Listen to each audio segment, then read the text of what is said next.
Hi guys, a very warm welcome to all of you. आज की video में मैं डिस्कस कर रहा हूँ जिस कहानी के बारे में। इस कहानी का नाम है मारिया दोस प्रेजारिस।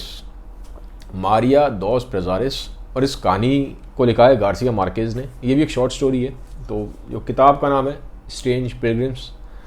तो इस किताब में 12 कहानियाँ हैं। तो ऑलरेडी 2 या 3 कहानियाँ मैंने पहले भी कवर कर दी हैं। वो भी देखना चाहो तो वो भी देख सकते हो आप। ठीक है, तो अब जिस शॉर्ट स्टोरी को मैं कवर कर रहा हूँ वो इसी किताब से ली गई है। कहानी का नाम है मारिया दोस प्रेजारिस। कहानी में है क्या? कहानी में एक लेडी है, इसका नाम है मारिया, और उसकी एज है 76 ईयर्स। 76 ईयर्स की है। अब रहती वो बिल्कुल घर में अकेले है, कोई नहीं रहता उसके साथ। और मालूम पड़ता है कि जो उसका प्रोफेशन था वो था that she was a sex worker. She was a sex worker. तो घर में अकेले रहती है। शादी उसने की नहीं थी, कोई फैमिली उसकी थी नहीं, कोई बच्चा उसको था नहीं। सिर्फ जो उसका एक कंपेनियन है जो उसके साथ रहता है वो है उसका एक कुत्ता। कुत्ते का नाम है कहानी में नोई। नोई नाम है कुत्ते का।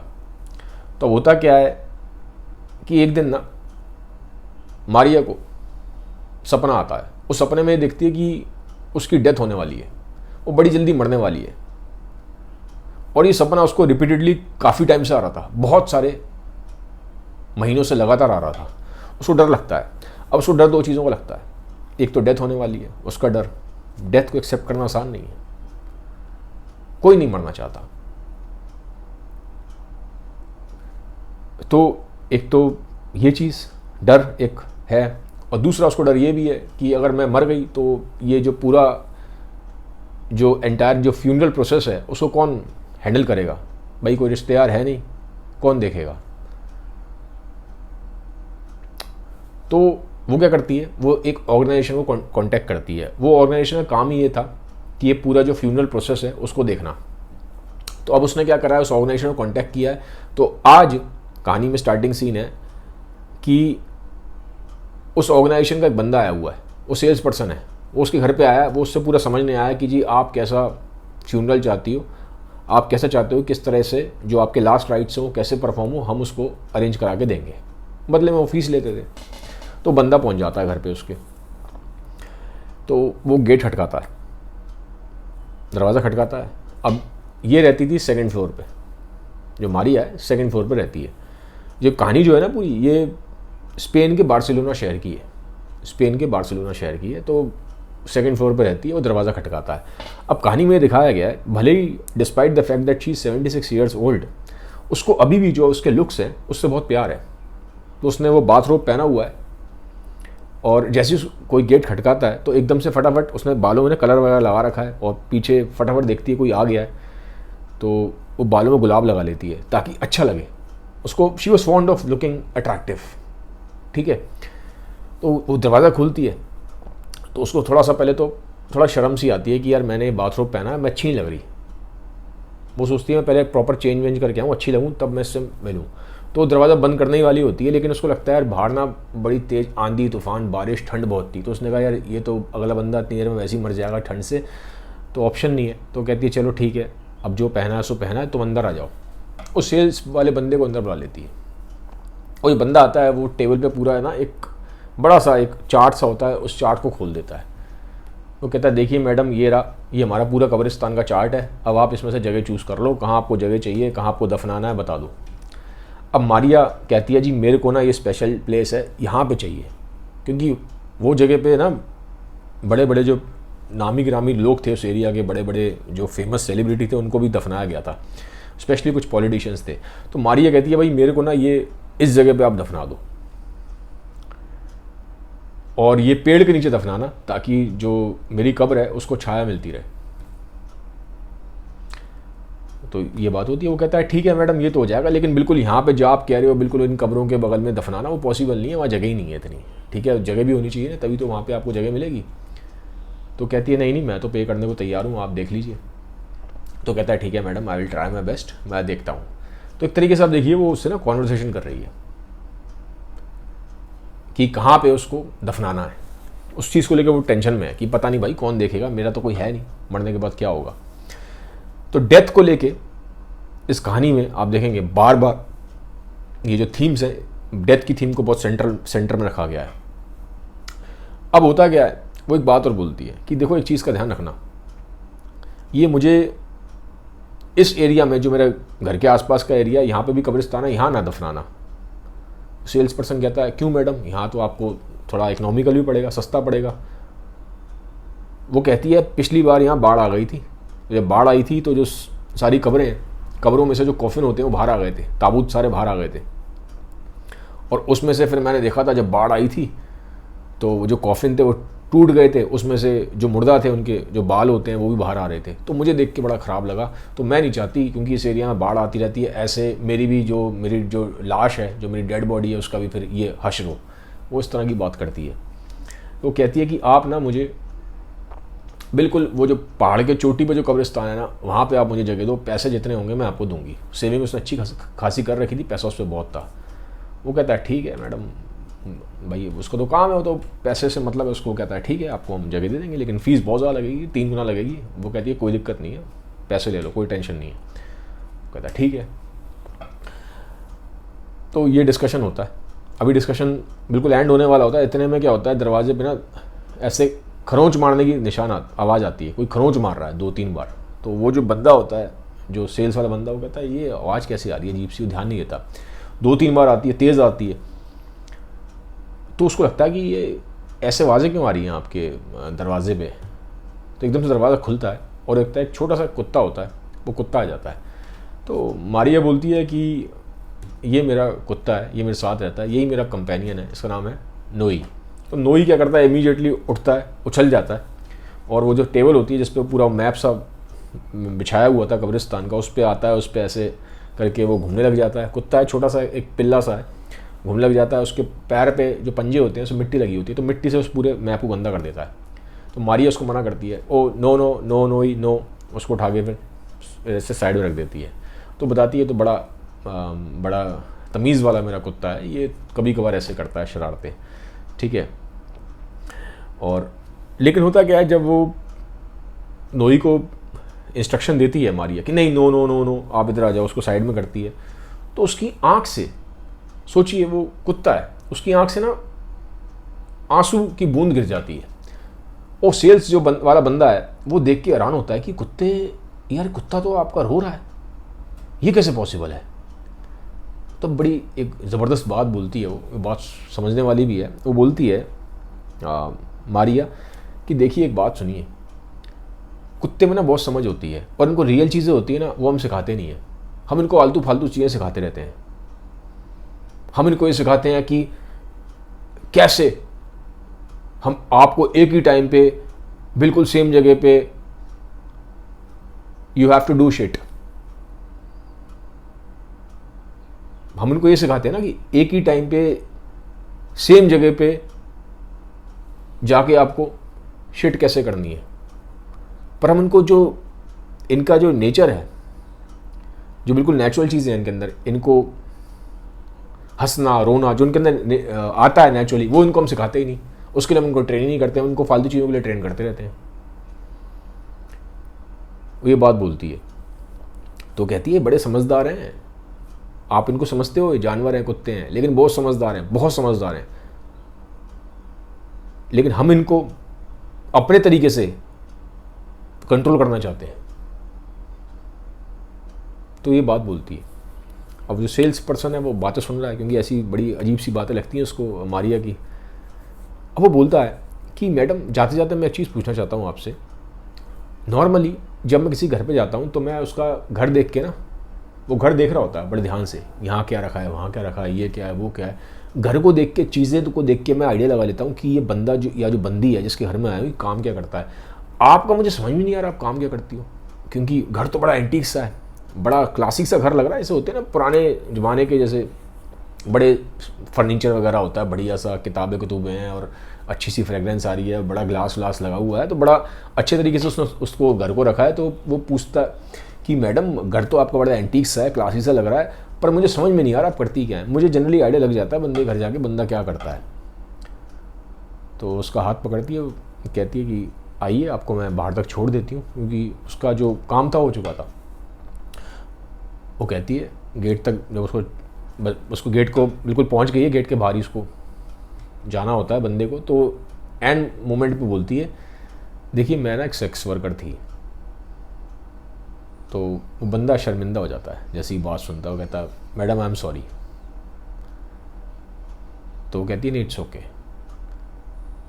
ठीक है। तो अब ये चीज़ है, ये थोड़ा ओपनिंग सीन है जो राइटर ने बताया, वो मैंने आपको डिटेल में बता दिया। अब मारिया इस चीज़ को लेके काफ़ी परेशान है। चलो ये तो मैटर सेटल हो गया कि भाई देखो ये बंदा है जो उनकी ऑर्गेनाइजेशन है, देख लेंगे कि मुझे दफनाना कैसे है, पूरा वो सब हो जाएगा। लेकिन उसको उस चीज़ की भी टेंशन थी कि मेरे मरने के बाद कोई तो होना चाहिए जो मेरे कब्र पे आके फूल चढ़ाए, गुलाब चढ़ाए, थोड़ी देर मेरे कब्र पे आके बैठे, थोड़े आंसू बहाए, थोड़ा मुझसे बातें करे। लेकिन कोई है ही नहीं, कोई है ही नहीं, इसका तो कोई रिश्तेदार था नहीं।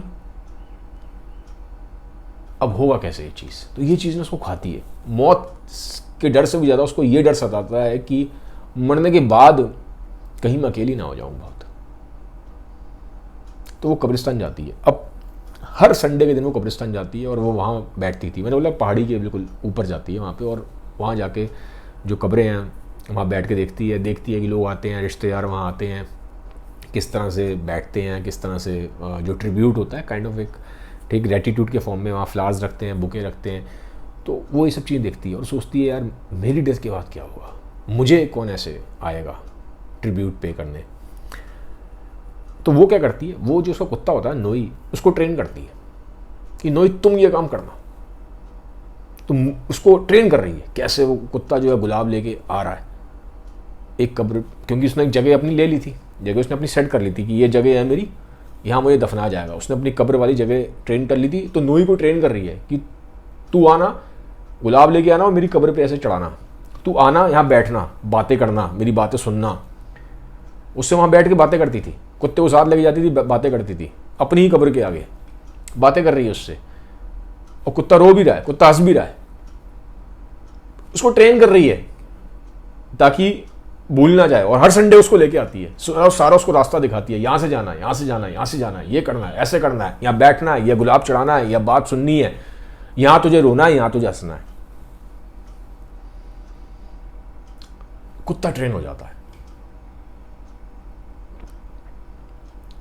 वैसे तो पास्ट में उसका बहुत लोगों से रिलेशन रहा था, बहुत मर्दों से उसका रिलेशन रहा था, वो जानती भी थी, बट उसको इंसानों पे भरोसा नहीं था, इंसानों का कोई पता नहीं। तो वो उसको ट्रेन करती है, उस पे ज़्यादा भरोसा है उसको, नोई पे। तो होता क्या है, नोई पूरा ट्रेन हो जाता है। अब फाइनल मौका आता है, वो कहती है लास्ट संडे है, आज मैं इसको ट्रेन कर रही हूँ, मतलब टेस्ट कर रही हूँ उसका कि सच में इसने सीखा जो इतने महीनों से मैं उसको सिखा रही हूँ, सीख पाया कि नहीं सीख पाया। तो वो क्या करती है, उस संडे को वो खुद जाती है बस से और वो देखती है कि अभी नोई अकेला कैसे पहुँचेगा।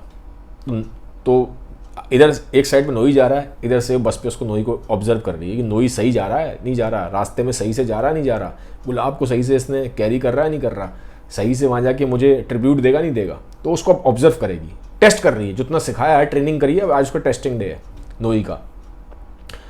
तो आगे वो देखती है, तो दूर से देखती है, उसे बड़ा सैड लगता है। उसे लगता है यार, नोई को देखती है जब नोई अकेला है, नोई जा रहा है, गुलाब का फूल है नोई के पास, उसकी ग्रेव पे चढ़ाने के लिए जा रहा है, तो देख रही है और वो देखती है यार कितना सैड मोमेंट लग रहा है, ये कितना सैड लग रहा है, कितना लोनली लग रहा है नोई, क्योंकि नोई हमेशा उसके साथ गया है और अब वो इमेजिन कर रही है कि वो मर गई है। और वो जब देख रही है ना नोई को, she is feeling very sad, उसको और डिप्रेसिंग और लोनली लग रहा है। तो बड़ी पावरफुल थीम है राइटर ने जो दिखाई है यहाँ पे। फिर वो उसको देखती रहती है नोई को, नोई जा रहा है। एक टाइम पे जब नोई वहाँ पहुँच जाता है, अब जब नोई वहाँ पहुँचता है तो पहले से ही ये, क्योंकि वो बस से थी, वो जल्दी पहुँच जाती है। तो वो देखती है कि जो हर संडे को वहाँ कब्र पे लोग आते थे और जो दूसरी कब्रें बहुत सारी हैं तो उनके रिश्तेदार आते थे। वो कहती थी शुरू में जब मैं आती थी तो उसने वहाँ पे ना कहीं अपने सामने बिल्कुल डेथ मतलब जब देखी थी सामने ही, उसने बिल्कुल नई नई कब्रें देखी थी, दफनाते हुए देखा था। एक नई नवेली दुल्हन थी, उसकी डेथ हो गई थी, तो उसने उसका पूरा जो दफनाने का प्रोसेस है उसको देखा था। और पिछले कई महीनों से लगातार कब्रिस्तान आ रही थी, हर संडे को आ रही थी, हर संडे को आती थी। शुरू शुरू में उसने देखा कि यार ये जो उसके रिश्तेदार आते हैं उसी दुल्हन के जिसकी डेथ हो गई थी, शुरू शुरू में तो बड़ा रोते थे, बड़ा परेशान होते थे, बट अब सब नॉर्मल हो गए, बिल्कुल नॉर्मल। ऐसा लग रहा है सिर्फ एक फॉर्मेलिटी से निभा रहे हैं। तो इस ह्यूमन नेचर को वो ऑब्जर्व करती है, तो वो देखती है कि इंसान विद टाइम हर चीज़ को लेके यूज टू हो जाते हैं। तो शुरू में उसने देखा था कि जब उसको दफना रहे थे उस लड़की को, तो कैसे उसके रिश्तेदार, कैसे उसके जान पहचान वाले एकदम पागल हो गए थे, रो रो के पागल हो गए थे। ऐसा लग रहा था इतने पागल हो रहे थे सीना फट जाएगा, ऐसा लग रहा था खुद ही चाहते हैं उसके साथ दफन होना। लेकिन आज जब वो देखती है कुछ महीने निकल गए, वो यूज टू हो गए, बिल्कुल नॉर्मल हो गए। उनके लिए सिर्फ एक फॉर्मेलिटी है, इनफैक्ट उनके लिए एक बर्डन सा बन गया है कि उनको आना है।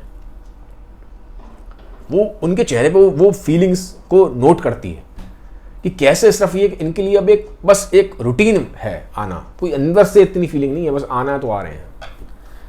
ये ह्यूमन नेचर की वो स्ट्रेंज कॉम्प्लेक्सिटी ऑब्जर्व कर रही है, और कहानी में उसने लिखा है, बहुत अच्छे से उसने बताया है राइटर ने।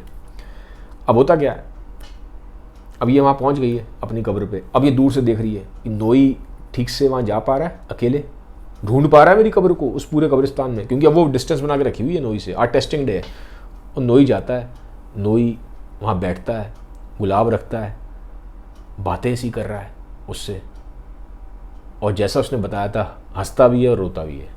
वो देख के दूर से देख रही है, दिल उसका बड़ा उदास हो रहा है। एक तरह की खुशी भी है कि उसके पास एक कंपेनियन है जो आएगा उसकी मौत के बाद, लेकिन एक दुख भी है। जब आप ऐसे ऑब्जर्व करते हो अपने आप को कि आप मर चुके हो, तो ये बड़ा हॉन्टिंग एक्सपीरियंस हो सकता है, आदमी रूह कांप जाती है अंदर तक। ठीक है, तो वो देख रही है। अब होता क्या है, ये चीज़ उसको समझ में आ जाती है, उसके दिमाग से टेंशन निकल जाती है, चलो नोई ट्रेंड हो चुका है, आई हैव समवन जो मरने के बाद भी मेरी देखभाल करेगा। अब क्या होता है जी कहानी में आगे, अब एक बंदा उसके पास था जो उसका पुराना कस्टमर है, उसका नाम है बंदे का काउंट ऑफ कार्डोना। अब ये जो बंदा है ये काफ़ी हाई स्टेटस का बंदा है, पैसे वाला बंदा है, रिस्पेक्टेड बंदा है। ये बंदा हर महीने अभी भी, बाकी अब वो इस ट्रेड में नहीं है, she is not into sex trade, उसने अपना जो सेक्स वर्कर का काम था वो डिसकंटिन्यू कर दिया था, लेकिन ये बंदा अभी भी उसके पास आता था। हर महीने के आखिरी हफ्ते में, हर महीने का जो आखिरी हफ्ता होता है उसमें एक रात को उसके पास आता था। आज दोबारा वो रात है जब उसको आना है, तो आता है। अब जब आता है तो उसको बड़ी टेंशन है कि कोई मुझे देख ना ले, मैं इसके घर पे जा रहा हूँ मारिया के। तो जो अपनी कार है ना वो 1-1.5 किलोमीटर पहले ही पार्क करता है, और अंधेरे में पार्क करता है साइड में, किसी को दिख ना जाए कि भाई ये जो काउंट है वो आए हुए हैं, साइड में पार्क कर देता है। गाड़ी पार्क करता है, धीरे धीरे चलता हुआ जाता है, चुप चुप के चलता हुआ जाता है, बिल्कुल आराम आराम से कदम रखते हुए, कोई देख तो नहीं रहा, कोई देख तो नहीं रहा मुझे।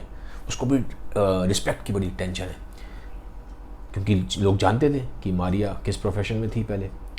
फिर जाता है, सीढ़ियाँ चढ़ता है, क्योंकि 2nd फ्लोर पे घर है, धीरे धीरे सीढ़ियाँ चढ़ता हुआ जाता है, चुप के जा रहा है, आहिस्ता आहिस्ता, आवाज़ ना आ जाए, किसी को पता ना चल जाए कि काउंट जी आए हुए हैं। ऊपर पहुँचता है, दरवाज़ा खटकाता है, पता है मारिया को दरवाज़ा खुला हुआ था, वो जानती थी कि आज उसको आना है। अब साथ में लेके क्या है, एक अखबार में लपेट के लाता है शैम्पेन, शराब की बोतल है, उसको अखबार में लपेट के लाया है, चॉकलेट लेके आया, डब्बा लेके आया चॉकलेट का, ठीक है, कुछ फ्लावर्स लेके आया, कि मारिया को स्मेल पसंद थी। आता है, वहाँ रखता है सारा सामान, खाना खाते हैं, ड्रिंक करते हैं, बहुत सारी बातें करते हैं, बहुत सारा टाइम स्पेंड करते हैं, उसके बाद फिज़िकली इंटीमेट हो जाते हैं। और करीबन रात के 11:30-12 के आसपास बजते। तो ये आता था शाम को 7 और 9 के बीच में, रात को 11:30-12 बजे तक उसके घर पे रुकता था। तो जैसे ही घड़ी में टाइम होता है तो कहता है now I have to leave, और फिर वो वहाँ से चला जाता है। बट काउंट ने उसकी काफ़ी हेल्प भी की थी, हेल्प बहुत तरीके से की थी। एक तो पैसे के टर्म्स में की थी, जब भी वो जाता था मारिया घर से, तो जहाँ पे सिगरेट का वो जो ऐश ट्रे रखी होती है ना, उसके नीचे कुछ पैसे रख के जाता था, और ये पैसे उसको शुरू से देता आ रहा है। तो एक तो फाइनेंशियल हेल्प करता था, बाकी उसको एडवाइस भी करता था कि भाई देखो ऐसा है, और बहुत लंबे टाइम से वो उसको जानता है। आई थिंक जो उस कहानी में बताया कि जो 50 साल की थी तब से वो उसके पास आ रहा है, तो यानी कि 26 साल ऑलमोस्ट हो गए हैं। तो शुरू से वो उसको एडवाइस करता था कि तुम अपना ध्यान रखना, क्योंकि तुम्हारी कोई फैमिली नहीं है, तुम्हारा कोई रिश्तेदार नहीं है, आगे जाके बड़ी परेशानी होगी तुम्हें, तो पैसा सेव करना स्टार्ट करो। तो उसके कहने पे, क्योंकि उसकी प्रैक्टिकल एडवाइस अच्छी थी काउंट की, वो मारिया पैसा सेव करना स्टार्ट करती है आगे के लिए कि भाई मेरा तो कोई है नहीं, ना कोई आगे है ना कोई पीछे है, तो कौन मेरा ध्यान रखेगा। तो वो काउंट उसको एडवाइस करता है, पैसे का ध्यान रखो, पैसे को संभाल के रखो, क्योंकि आपको ज़रूरत पड़ेगी आगे। तो उसने कई तरीके से उसको हेल्प किया था। अब काउंट चला जाता है, तो एक ये एपिसोड है इसका काउंट का, ठीक है। अब जो मारिया है उसको कुछ दिन से, अब आखिरी का टाइम उसमें दिखाया है कहानी में, कुछ दिन से उसको लगातार ये सपना तेज़ होता जाता है कि कुछ चेंज होने वाला है, कुछ होने वाला है, कुछ बुरा होने वाला है। उसको लगता है सच में अब मेरी मौत होने वाली है, बस अब मेरी मौत आने ही वाली है, अब मेरी मौत आने ही वाली है। उसको बिल्कुल ये फील होता है, ठीक है। तो एक दिन कब्रिस्तान से संडे के दिन लौट के वो आ रही होती है, तो बड़ा ना तेज़ बारिश हो जाती है। शाम का टाइम है, बारिश हो जाती है, बड़ी बर्फीली सी हवाएं चलती हैं, एकदम बिजली कड़कती है, बारिश हो जाती है और अंधेरा, लगभग अंधेरा हो जाता है। अब रास्ते में तरीके से रास्ता वो भटक सा जाती है। अब वो देखती है कोई उसको हेल्प मिले, कोई उसको हेल्प मिले। उसका कुत्ता साथ में है, नोई, कोई लेकिन है नहीं हेल्प करने को वहाँ पे। तो इतने में क्या होता है, एक कार आगे रुकती है, एक कार आगे रुकती है। अब वो जो कार में एक बंदा होता है, वो कार चला रहा होता है, वो कार आगे रुकता है। वो कहता है कि मैडम आप अंदर बैठ सकते हो, कोई दिक्कत नहीं, आप बैक सीट पे बैठ जाओ। और मारिया पीछे बैठ जाती है। अब जब गाड़ी बैठती है तो देखती है गाड़ी तो यार बड़ी बढ़िया गाड़ी है, बड़ी सही सी गाड़ी लग रही है, बड़ी आलीशान सी गाड़ी थी, महंगी सी गाड़ी थी। तो और गाड़ी में बड़ी अच्छी फ्रेगरेंस वगैरह भी आ रही होती है। तो वो पूछता है जो बंदा उसमें बैठा है कि कहाँ जाना है आपको। तो मारिया कहती है मुझे ये आप यहाँ छोड़ दीजिए, थोड़ा पास ही मुझे जाना है, आप मुझे यहाँ छोड़ दीजिए और आप फिर आपको जहाँ जाना आप चले जाना। तो वो कहता है कोई दिक्कत वाली बात नहीं है, आराम से आप बैठो, मैं उसी रास्ते से ही जा रहा हूँ। तो आप ये मत सोचो कि कोई मैं ओबलाइज कर रहा हूँ कोई आपको, या मैं एहसान कर रहा हूँ, मैं उसी रास्ते से ही जा रहा हूँ जहाँ आपका घर पड़ता है, मेरा वहीं आगे जाके मेरा भी घर है। तो कहती है ठीक है, बंदा सही लगता है बातों से। अच्छा, उसको घर पे छोड़ता है, तब तक अंधेरा हो चुका है। तो जब जैसी मारिया उसमें से उतरती है गाड़ी में से, तो मारिया एक बात बोलता है। वो कहता है मैडम एक बात मैं आपसे बोलना चाहता हूँ। मारिया उसका चेहरा देखती है और एक जवान सा कोई मर्द है, चेहरा जो दिखाया गया, इज़ ए यंग मैन, ठीक है, जवान मर्द है। एज बताई नहीं गई कितनी है, लेकिन देखने में ऐसा लगता है वो हैंडसम है काफ़ी। तो मारिया उसको देखती है, पहली बार उसने देखा, अभी तो पीछे बैठी थी गाड़ी में, लेकिन जब गाड़ी से उतरती है तब उसका चेहरा उसको नज़र आता है। वो कहता है मैम मैं आपसे कुछ कहना चाहता हूँ, कुछ पूछना चाहता हूँ आपसे। तो वो कहती है हाँ पूछ सकते हो, बट मेरी एज मत पूछना। तो वो कहता है नहीं, मैं सिर्फ ये कहना चाहता हूँ क्या मैं आपके साथ ऊपर आ सकता हूँ, क्योंकि मारिया ने उसको बता दिया था मेरा घर 2nd फ्लोर पे। अब दरवाज़ा जो है, मारिया ने गाड़ी का जो बैक पीछे बैठी थी ना वो बैक साइड पे, तो दरवाज़ा भी खुला ही हुआ है, दरवाज़ा से खुला हुआ है और वो खड़े होकर उससे बात कर रही है। और वो खिड़की अपनी नीचे करके, जो कार की जो विंडो होती है उसको नीचे करके उससे बात कर रहा है। तो कह रहा है कि मैडम क्या मैं आपके साथ ऊपर आ सकता हूँ। अब मारिया उसको देखती है, वो मना कर देती है, नो सॉरी प्लीज़। और मारिया आगे की तरफ चल देती है। दरवाज़ा उसने खुला छोड़ दिया, बंद नहीं किया। वो दोबारा आवाज़ देता है कि मैम एक बार बात सुनिए। तो मारिया दोबारा उसको पीछे देखती है। वो कहता है मैम क्या मैं आपके साथ ऊपर आ सकता हूँ। अब मारिया के अंदर एक कॉन्फ्लिक्ट सा क्रिएट हो जाता है कि उसको बुलाए या ना बुलाए, बुलाए या ना बुलाए। अंदर से उसको इंटरनली कहीं ना कहीं वो बंदा ठीक भी लग रहा है, लेकिन उसको समझ में नहीं आ रहा क्या बोलूँ क्या बोलूँ। तो वो कहती है जो तुम्हें ठीक लगे तुम अपने हिसाब से देख लो। ये क्या कि वो चली जाती है ऊपर और दरवाज़ा बंद कर लेती है। अब जब मारिया ऊपर सीढ़ियाँ चढ़ रही है तो उसके पैर काँप रहे हैं। पहली बार ऐसा हुआ था कि कि उसके पैर कहाँ पर हैं। ऐसा कभी नहीं हुआ। अपनी लाइफ में वो बहुत मर्दों से मिली थी, लेकिन पहली बार ऐसा हुआ उसके पैर कांप रहे हैं। जैसे उसने जवाब दिया वो फटाफट सीढ़ी चढ़ गई। पैर उसके कांप रहे थे पूरे सीढ़ियों में चढ़ते टाइम ऊपर। दरवाज़ा खोलती है, अंदर आके बैठती है, दिल धड़क रहा है बहुत तेज तेज। तो समझ में नहीं आ रहा हुआ क्या। थोड़ी देर बाद, कुछ पलों बाद आवाज़ आती है नीचे जो कार है, 2 दरवाजे बंद होने की। 2 दरवाजे क्यों? एक तो पीछे जो खुला हुआ दरवाज़ा वो छोड़ के आ गई थी मारिया, उसका दरवाज़ा बंद, और वो जो बंदा उतरता है गाड़ी से वो अपना दरवाज़ा बंद करता है आगे वाला। 2 दरवाजे एकदम बंद होने की आवाज़ आती है। सीढ़ियों पे आवाज़ आ रही है कदमों की ऊपर चलते हुए। ठीक है, अब वो दरवाज़ा जो है खुला हुआ है, उस पर नॉक करता है और अंदर आ जाता है। मारिया को लास्ट सीन में दिखाया, मारिया को ऐसा लगता है कि वो एक सपना देख रही है, वो एक सपने में है। और अब उसको ये बात समझ में आती है कि जो वो इतने टाइम से जिसको डेथ समझ रही थी अपने सपने को, क्योंकि बिल्कुल उसको ऐसा लगता है जैसे अभी जब ये जो इस पूरा जो इंसिडेंट हुआ उस नौजवान के साथ, पूरा कब्रिस्तान से लेकर घर तक आने का, उसको ऐसा लगता है सपना, पूरा सपना देख रही है। और अब जब वो उसके रूम में आ गया है उसको सच में लगता है कि सपना ही है। और अब उसको ये चीज़ रिकॉल होती है कि जो इतने लंबे टाइम से वो सपना देख रही थी अपनी डेथ का, जिसको वो डेथ समझ रही थी, वो उसका सपने का गलत मतलब निकाल रही थी। वो अपने सपने को मिस रिप्रेजेंट कर रही थी, क्योंकि सपना डेथ नहीं था। सपना इस चीज़ को सिग्निफाई कर रहा था, इस चीज़ को सिंबलाइज कर रहा था कि उसकी लाइफ में कुछ नया होने वाला है, एक नया चैप्टर खुलने वाला है। लेकिन उसने कहानी जो उसके वो थी, सपने थे, उनको गलत इंटरप्रेट कर लिया था। और शायद वो जो शुरुआत थी नई, वो ये जो बंदा आया है इसके रूप में थी। यहां पे कहानी एंड हो जाती है। तो कहानी आप देखेंगे इसमें गार्सिया मार्केज ने कई सारी थीम्स को कवर किया है, लोनलीनेस को, डेथ को, और जो सपने होते हैं वो कैसे सिंबल के फॉर्म में आते हैं और कैसे हमें वो कंफ्यूज भी करते हैं, और कैसे कभी कभी हम जो सपनों का मीनिंग होता है वो सपने सिंबॉलिक फॉर्म में आते हैं, सिंबल्स के फॉर्म में आते हैं, उसको हम अपने हिसाब से इंटरप्रेट करते हैं, और कभी कभी वो इंटरप्रिटेशन हमारी गलत हो सकती है। तो लाइफ किस तरह से आपके सामने आ जाए, किस रूप में आ जाए, किस मोड़ पे कैसे आ जाए, कभी कभी ये प्रेडिक्ट करना आसान नहीं होता। ठीक है, तो ये थी कहानी by Garcia Marquez, Maria dos Prazeres. मुझे कमेंट सेक्शन में बताइए कहानी आपको कैसी लगी। Have a nice day, bye bye, take care, thank you.